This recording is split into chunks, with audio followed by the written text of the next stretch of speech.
we have the strongest and most powerful by far military in the world, and we will easily prevail. We're already substantially ahead of our time projections, but whatever the time is, it's okay. Whatever it takes, we will always. So before we begin this important ceremony, and there's no ceremony that can be much more important than this, let me provide a brief update on Operation Epic Fury. Today, the United States military continues to carry out large-scale combat operations in Iran to eliminate the grave threats posed to America by this terrible terrorist regime.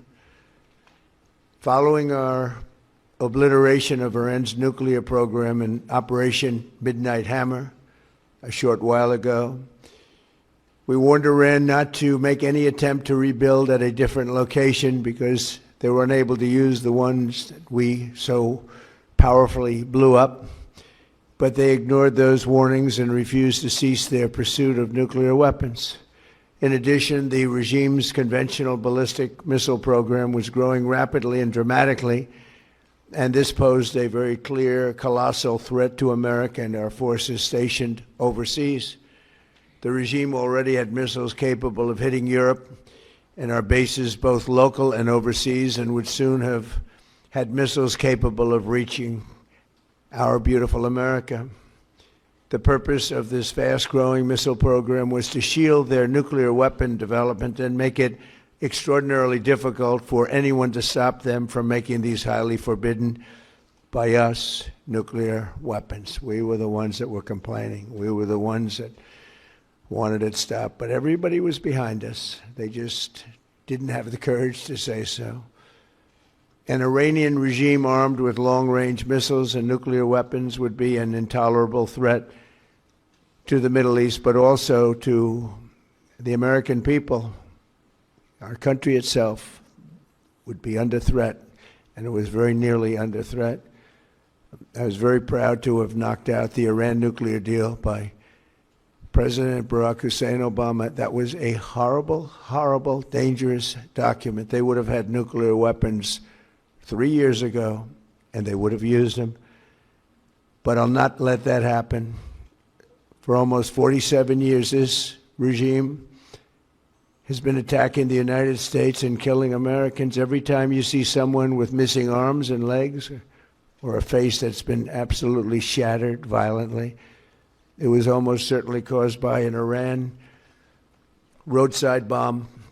They were put there by General Soleimani, who was the father of the roadside bomb. Very proudly, he thought, but I terminated him in my first term.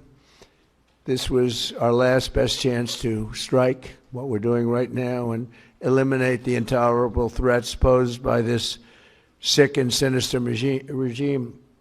And they are indeed sick and sinister. Our objectives are clear. First, we're destroying Iran's missile capabilities, and you see that happening on an hourly basis, and their capacity to produce brand new ones, and pretty good ones they make.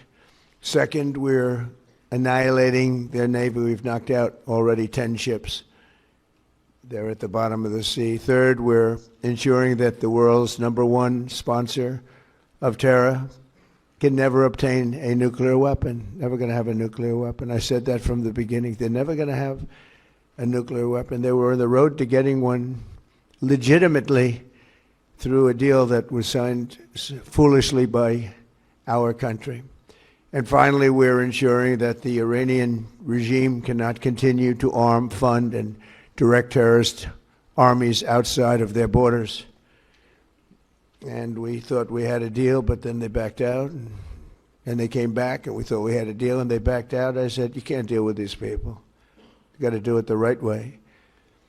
Today, we grieve for the 4 heroic American service members who have been killed in action and send our love and support to their families.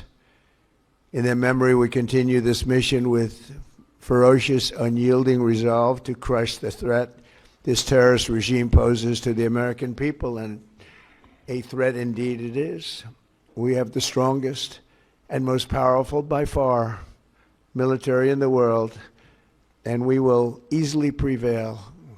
We're already substantially ahead of our time projections, but whatever the time is, it's okay. Whatever it takes, we will always, and we have right from the beginning, we projected 4 to 5 weeks, but we have capability to go far longer than that. We'll do it. Whatever somebody said today, they said, oh, well, the president wants to do it really quickly. After that, he'll get bored. I don't get bored.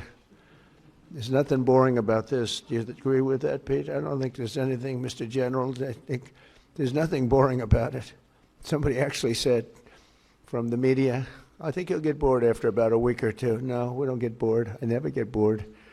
If I got bored, I wouldn't be standing here right now, I guarantee you that, to go through what I had to go through. We also projected 4 weeks to terminate the military leadership, and as you know, that was done in about an hour, so we're ahead of schedule there by a lot.